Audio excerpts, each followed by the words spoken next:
Hello friend, nation builder academy में आप लोगों का स्वागत है। तो देखिए, अगर आप किसी भी कंपटीशन की एग्ज़ाम की अगर प्रिपरेशन कर रहे हो तो आप हमारे इस चैनल से जुड़ें। अपने पेपर को बहुत अच्छे मार्क्स के साथ क्वालिफाई करना बहुत ज़रूरी होता है। पासिंग मार्क्स तो हम लोग ईज़िली ले आते हैं अपनी बेसिक नॉलेज से। तो अपने आप को बेस्ट करने के लिए आप हमारे इस चैनल से जुड़ सकते हैं। तो मैं आज का अपना सेशन स्टार्ट करना चाहूँगी अपनी एक बहुत ही ब्यूटीफुल कोट के साथ। वो कोट होगा, the roots of educations are bitter but the fruits are sweet. जो रूट होती है एजुकेशन की, मे बी आपके एक्सपीरियंसेस अच्छे नहीं जाते, कुछ अच्छे जाते हैं, कुछ बुरे जाते हैं, लेकिन जो हम फाइनली एज अ पर्सनैलिटी निकलते हैं वो बहुत ही बेस्ट होती है। तो देखिए, अपने एक्सपीरियंसेस से मत घबराइए, पढ़ते चलो। लाइफ में ज़रूर कुछ ना कुछ हम बनते हैं, कुछ ना कुछ हमें हासिल ज़रूर होता है। एक्सपीरियंसेस जितने बुरे होते हैं, रिज़ल्ट उतना ही बेस्ट होता है। तो देखिए फ्रेंड, अगर आप मेरे बारे में थोड़ा बहुत जानना चाहते हो तो my name is Deepali Sharma. मैंने बीकॉम किया है, एमबीए किया है एचआर मार्केटिंग फील्ड में, प्लस मैंने बीएड किया है।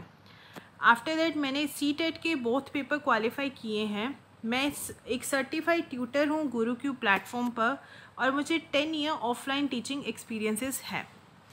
मेरे सब्जेक्ट से रिलेटेड अगर आप लोगों की कोई भी क्वेरी होगी, मैं आप लोगों की हेल्प इजीली करूँगी, श्योरली करूँगी। ओके, आज मैं आप लोगों के साथ एनवायरमेंटल स्टडी इस सब्जेक्ट को डिस्कस करूँगी। सीटेट पेपर 1 में हमारे इसमें से क्वेश्चंस आते हैं, तो मैंने बेसिक अभी क्लास 4th से ये उठाया है, और ऐसी ही एक सीरीज़ चलेगी क्लास 3rd की भी और क्लास 5th की भी। पेडागोजी की भी एक अलग सीरीज़ लाई जाएगी। पहले हम कंटेंट को कवर अप करेंगे, हर चैप्टर में से इम्पॉर्टेंट पॉइंट जो आपके सीटेट के एग्ज़ाम में आने वाले हैं या आ सकते हैं, आने लायक हैं जो क्वेश्चंस, उनको डिस्कस करेंगे। आफ्टर दैट हम PYQs करेंगे। तो चलिए फ्रेंड, आप लोगों का ज़्यादा टाइम ना लेते हुए मैं अपना आज का सेशन स्टार्ट करती हूँ। हमारी 4th क्लास की बुक में फर्स्ट चैप्टर है चलो चलें स्कूल। आपको पता है हमारे भारत में कितनी विविधता है, कितनी डाइवर्सिटी है। कहीं पर बारिश बहुत आती है, कहीं पर बारिश बिल्कुल नहीं आती है, कहीं पर बर्फ़ बहुत गिरती है और कहीं पर बर्फ़ बिल्कुल नहीं गिरती है।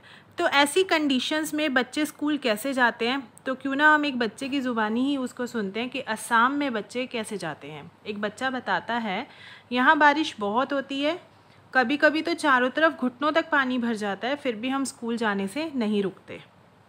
एक हाथ में किताबें उठाते हैं और दूसरे हाथ से बांस को पकड़ते हैं, और हम जल्दी जल्दी बांस और रस्सी से बने पुल को क्या करते हैं, क्रॉस करके हम अपने स्कूल पहुंच जाते हैं।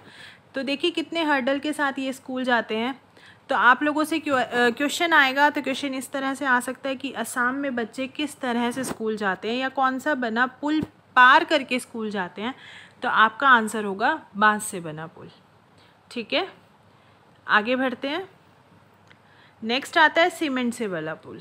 सीमेंट से बना पुल तो यूजुअली हम लोगों ने बहुत बार देखा है। तो सीमेंट का पुल हमें कई बार कहीं जगह पर देखा है, पानी क्रॉस करते हुए हमने बहुत बार देखा है।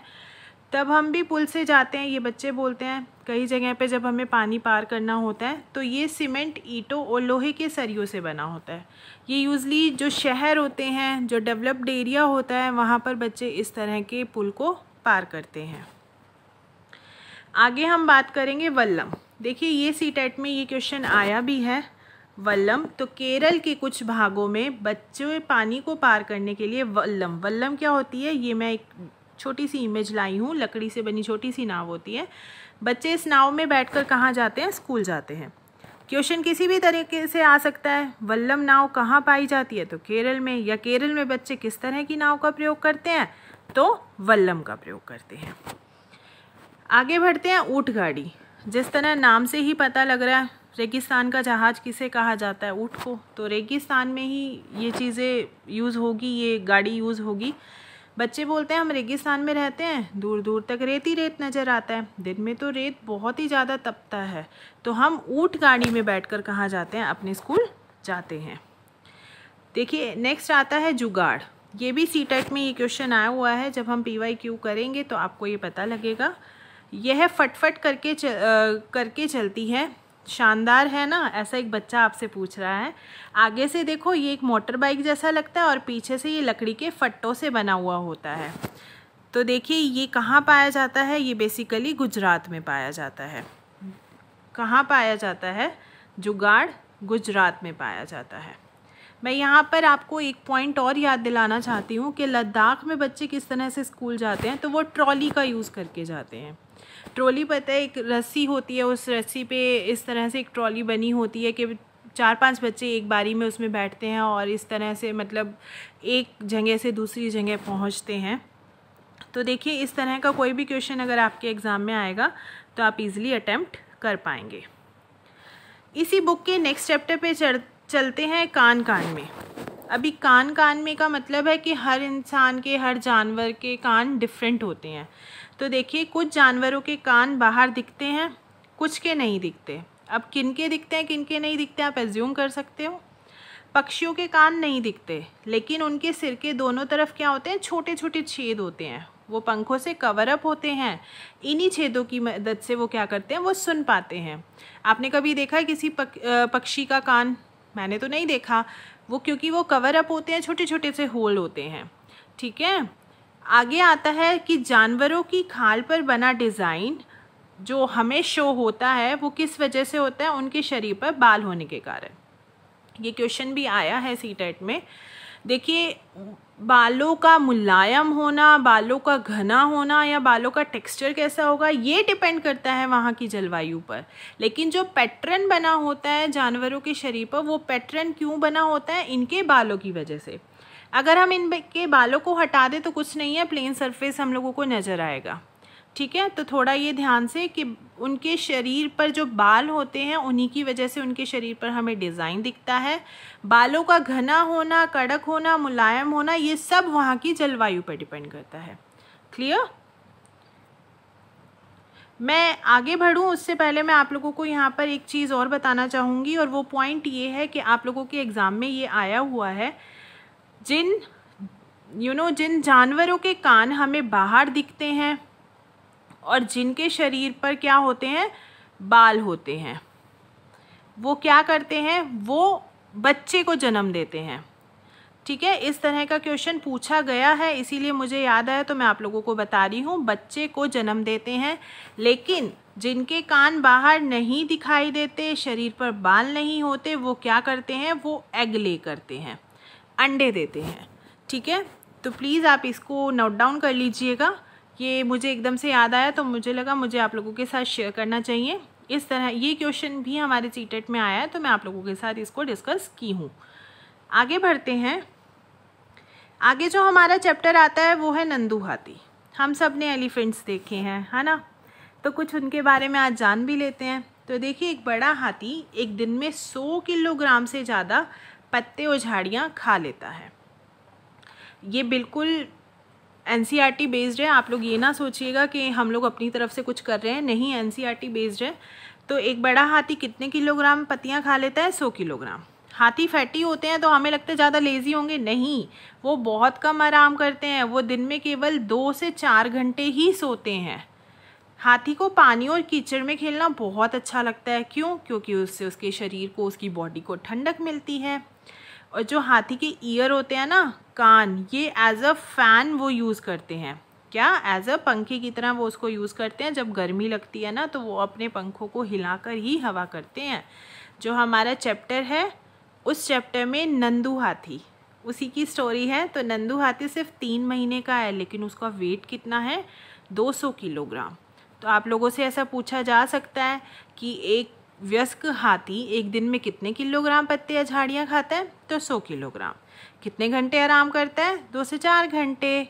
ठीक है, और 3 महीने के हाथी का वज़न कितना हो सकता है? तो वो हो सकता है 200 किलोग्राम। आगे बढ़े तो देखिए, आगे आता है अमृता की कहानी। अमृता की कहानी, ये जो चैप्टर है, ये चैप्टर बेसिकली किस पे बेस्ड है? ये गांव है खेजड़ी गांव, जो कहाँ पर है? जोधपुर। जोधपुर कहाँ है? राजस्थान में। इसका नाम खेजड़ी क्यों पड़ा? क्योंकि यहाँ पे खेजड़ी के बहुत सारे वृक्ष हैं। तो देखिए, ये स्टोरी क्या होती है, यहाँ पर एक लड़की होती है अमृता। वो लड़की क्या करती है, जब राजा को फर्नीचर बनवाना होता है अपने महल के लिए, तो वो अपने सैनिकों को भेजते हैं कि भाई जाओ और लकड़ी लाओ। तो ये और इनके गांव की बहुत सारे जने अपने पेड़ों से चिपक जाते हैं, पेड़ों को कटने नहीं देते हैं, तो ये इस पे बेस्ड है। तो देखिए यहाँ के जो लोग हैं उन लोगों को क्या कहा जाता है, बिश्नोई समाज के लोग। ये लोग जो होते हैं पेड़ों और जानवरों की रक्षा करते हैं। तो इस तरह का क्वेश्चन आप लोगों से अगर इस चैप्टर में से बनता है तो वो ये बनेगा कि खेजड़ी मतलब खेजड़ी वृक्ष कहाँ पाया जाता है, या खेजड़ी गांव बेसिकली कहाँ पर है। कुछ और इसके बारे में, इस वृक्ष के बारे में पढ़ते हैं। तो देखिए खेजड़ी, यह वृक्ष रेगिस्तानी इलाके में खूब पाया जाता है। रेगिस्तानी इलाके में पाया जाता है, इट मीन्स इसको पानी की ज़्यादा ज़रूरत नहीं होती होगी तो ही वहाँ पर पनपता है ना। इसकी छाल से दवा बनती है, लकड़ी को कीड़ा भी नहीं लगता है, और पेड़ की फलियों की सब्जियां बनाई जाती है। तो देखिए ये खेजड़ी वृक्ष है, कितना यूज़फुल है ना। बच्चे छाया में खेल सकते हैं, छाल से दवा बनती है, लकड़ी को कीड़ा नहीं लगता है, और पेड़ की फलियों की सब्जियां भी बनाई जाती है। और यूजली कहाँ पाए जाते हैं, रेगिस्तानी इलाके में पाए जाते हैं, पानी की इनको बहुत कम ज़रूरत होती है। क्लियर। क्वेश्चन बनेगा तो 4 फैक्ट्स आपको दे दिए जाएंगे, या तो बोलेंगे रॉन्ग वन चूज़ करो, या बोलेंगे राइट स्टेटमेंट्स को चूज़ करो। इस तरह से क्वेश्चन बनता है। क्वेश्चन किस तरह आएगा वो मैं नेक्स्ट सेशन में आप लोगों के साथ डिस्कस करूँगी। आगे चैप्टर आता है अनीता की मधुमक्खियाँ। नाम से पता लग रहा होगा कि मधुमक्खियों पे बेस्ड है ये चैप्टर। तो देखिए मुजफ्फरपुर ज़िले के बोचाहा गांव कहाँ पर है, बिहार में। ये गांव फेमस क्यों है, लीची की खेतीबाड़ी के लिए ये गांव बहुत फेमस है। तो देखिए इसमें एक टर्म आती है गर्ल स्टार, चमकता सितारा। ये उन लड़कियों की स्टोरी होती है जो स्कूल मतलब ऑर्डिनरी सी लड़कियां होती हैं, स्कूल जाती हैं और अपनी लाइफ ही बदल देती हैं। तो ये उन पे बेस्ड होता है, चमकता सितारा या गर्ल स्टार आपसे पूछा जा सकता है। अभी आगे बढ़ते हैं कुछ इनके मधुमक्खियों के बारे में, सॉरी। तो देखिए ये जो मुजफ्फरपुर ज़िले का बोचाहा गांव है, यहाँ पे बहुत सारे क्या हैं, लीची के पेड़ हैं। लीची के पेड़ कितने मीठे होते हैं, लीची कितनी मीठी होती है ना, तो मधुमक्खियों को अट्रैक्ट करती है। यहाँ लोग मधुमक्खियों को पालकर शहद बनाने का काम करते हैं, मतलब उनका व्यवसाय है ये, या उनकी जीविका चलाने का एक साधन है मधुमक्खियों का पालन करना। आगे आता है कि अक्टूबर से दिसंबर तक का जो समय होता है मधुमक्खी के अंडे देने का समय होता है। ये क्वेश्चन सेम टू सेम मैंने सीटेट में देखा है कि मधुमक्खियों के अंडे देने का समय कौन सा होता है, तो अक्टूबर से दिसंबर। छत्ते में एक रानी मक्खी होती है जो अंडे देती है। छत्ते में कुछ नर मक्खी होती हैं जो कोई काम नहीं करती हैं, ठीक है। छत्ते में बहुत सारी मक्खियाँ होती हैं जो मजदूर मक्खियों की तरह होती हैं और वर्क करती हैं। जब एक मक्खी को रस मिल जाता है ना, तो वो एक डिफरेंट तरह का डांस करती हैं ताकि दूसरी मक्खी को भी पता लग जाए कि भाई रस मिल गया, और रस कहाँ पर है, रस वहाँ पर है, ठीक है। छत्ता बनाने का काम कौन करते हैं, मजदूर मधुमक्खियाँ करती हैं, और बच्चे भी वही पालती हैं। तो बेसिकली रानी मक्खी क्या होगी, उन्होंने अंडे दिए, जैसा उनके नाम से पता लग रहा है रानियों की तरह वो रहती हैं, नो वर्क, ठीक है। और जो नर मक्खी होती हैं रेयर होती हैं, वो कोई काम नहीं करते हैं, बाकी सारा काम कौन करती हैं, मजदूर मक्खियाँ करती हैं। तो देखो मधुमक्खियों की तरह चींटियाँ भी मिलजुल कर काम करती हैं। सभी चींटियों का काम बटा होता है। रानी चींटी अंडे देती है, सिपाही चींटी नाम से पता लग रहा है बिल का ध्यान रखती हैं, और काम करने वाली चींटियाँ क्या करती हैं, खाना ढूंढकर बिल तक लेके जाती हैं। तो देखो ये लोग भी कितना आपस में कोऑर्डिनेट करके काम करते हैं, हम लोगों को भी ऐसा ही कुछ करना चाहिए, है ना। तो देखिए आगे बढ़ते हैं। ओमना का सफ़र। ये एक गर्ल है, ये गर्ल अपने घर से अपनी नानी के घर जा रही हैं।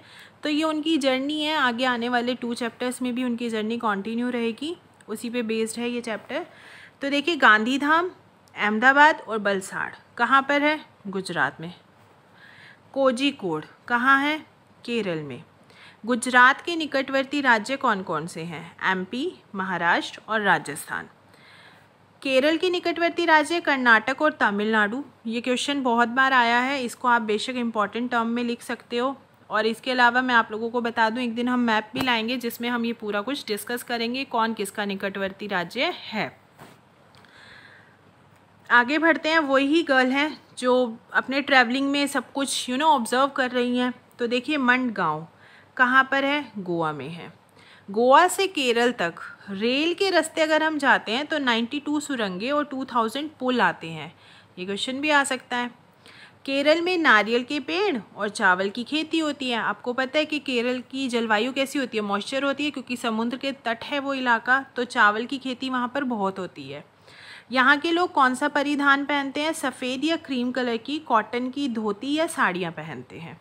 ओके, ये नोट डाउन करने वाला है कि मलयालम जो लैंग्वेज है उसमें वलियम्मा किसको बोला जाता है, माँ की बड़ी बहन जिन्हें हम मौसी बोलते हैं, और अमूमा किसे बोला जाता है, अपनी माँ की माँ जिन्हें हम नानी माँ कहते हैं। क्लियर?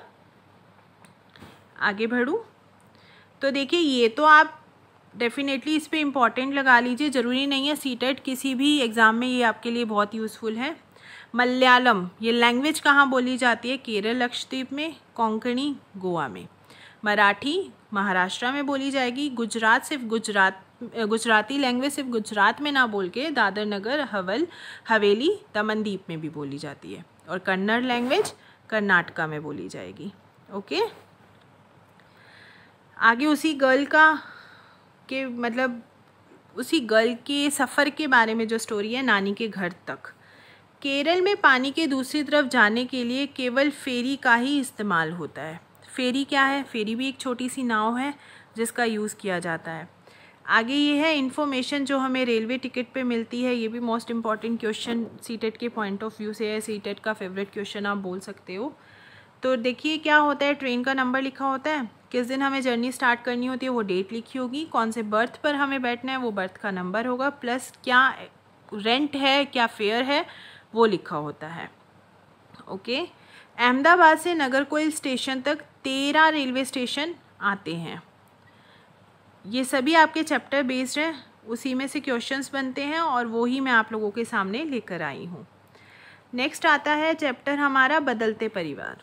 तो देखिए, जब हमारी फैमिली में किसी की भी शादी होती है तो किसी नए पर्सन के आने से भी घर का माहौल बदल जाता है, और भगवान ना करे कोई एक्सपायर कर जाता है तो उनके जाने से भी घर का माहौल बहुत बदल जाता है। तो ये उसी पे बेस्ड है। तो देखिए, आंध्र प्रदेश में लोगों का एक समूह है जो एक विशेष कैंप लगाता है। इस कैंप द्वारा कम उम्र में जिन लड़कियों की शादी हो जाती है और वो अगर दोबारा स्कूल जाना चाहती है तो उनकी हेल्प की जाती है। तो आपसे पूछा जा सकता है इस तरह का समूह कहाँ पर है, इस तरह का कैंप कौन लगाता है, तो आंध्र प्रदेश लगाता है। देखिए, ये मुझसे बाय मिस्टेक ऐसा हो गया है कि ये आपका जो कंटेंट था वो छिप गया है, लेकिन मैं आपको बता देती हूँ। बाल विवाह कानून यह बताता है कि लड़की की जो शादी की एज है वो कम से कम 18 होनी चाहिए और लड़के की 21 होनी चाहिए। यहाँ पर मैं आप लोगों के साथ एक क्वेश्चन क्लैरिफाई कर दूँ। एक बार सीटेट में इस तरह का क्वेश्चन आया था, इसी फॉर्म में लिखा हुआ था। यहाँ पर था लड़की और यहाँ पर था लड़का, मतलब लड़की, पहले लड़की की एज पूछी गई थी, देन लड़के की। तो आपको ऑप्शन इस तरह से दिया जाए तो राइट है, बट इस तरह से दिया जाए तो ये रॉन्ग है। जिस रेशो में आपसे पूछा जाएगा आपको उसी रेशो में इसका आंसर करना होगा। ओके फ्रेंड्स, तो देखिए, मैं आज के लिए तो इतना ही रखती हूँ। आई होप आप लोगों को मेरी वीडियो पसंद आई हो, मेरे साथ टाइम मेरी इन्फॉर्मेशन आपके लिए यूज़फुल रहे। आपके कमेंट्स का, आपके सजेशन का पूरा वेलकम है। ज़्यादा से ज़्यादा मेरी वीडियो को शेयर करें, लाइक करें, हमारे चैनल को सब्सक्राइब करें और हमारे साथ जुड़े रहें। Thank you guys, thank you so much.